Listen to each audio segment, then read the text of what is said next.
How different was the environment from leaving St. Cecilia and going out into the world?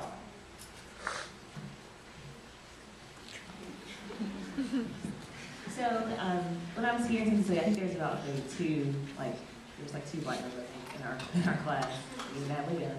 And then a mom wanted me to go to a historical black college. So I went to an HBCU, which was a complete difference from being here. I went from being a minority in one place to the majority. And then I had another culture shock when I went to med school, and it was kind of like being back, being minority again. And it was funny, like our first day of introducing each other, one of the admissions counselors was like, we did real good on diversity this year. Yay, great. Let's just put it out there. So, I mean, it definitely was a difference. It was a climate change, but you adapt. I went to Vanderbilt after St. Cecilia, so in terms of kind of going outside of Nashville and into kind of a different culture, I kind of played it a little bit safe, but going to Vanderbilt was actually one of the best decisions I ever made.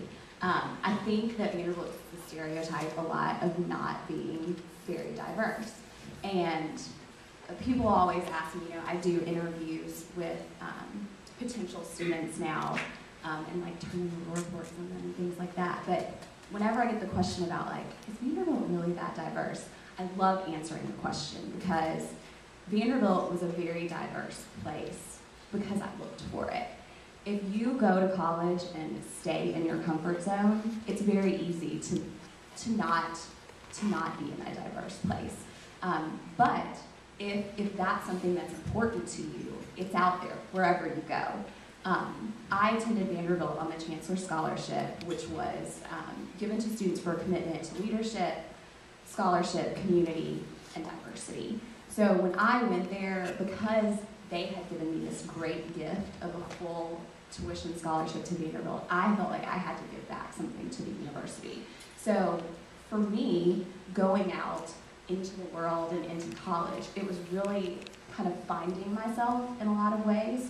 I would encourage you all, when you take this great foundation that you have and then explore things in college. One of the best things I ever did to this day, I will say, I will probably always say this, I took a class called the Sociology of Race. And I learned more about myself in that class than I probably learned my whole life. I remember the first day in class, the teacher asked, what, he pointed to, one of my black classmates and says, what race is she? And everyone in the class, it was a majority white class, said African American. And he said, you can say black. And I don't think a lot of people realize that black is a politically correct term. It's actually more politically correct than African American because you technically don't know if that person is from America. They could have come over from a different country and then they're not African American, they're black. So that was one thing that I remember really kind of opened my eyes because I was so concerned about being politically correct, and I was like, wow. So, take risks and do things that are outside of your comfort zone because you'll learn so much about yourself and so much about other people. I had a similar experience after leaving St. Cecilia. I went to an HBCU school. I went to Tennessee State University. And then after that, I went to Vanderbilt for 1 year of nursing school and then transferred back to Tennessee State for nursing school. So it was a cultural difference, but I think I was more adjusted coming from St. Vincent to St. Cecilia.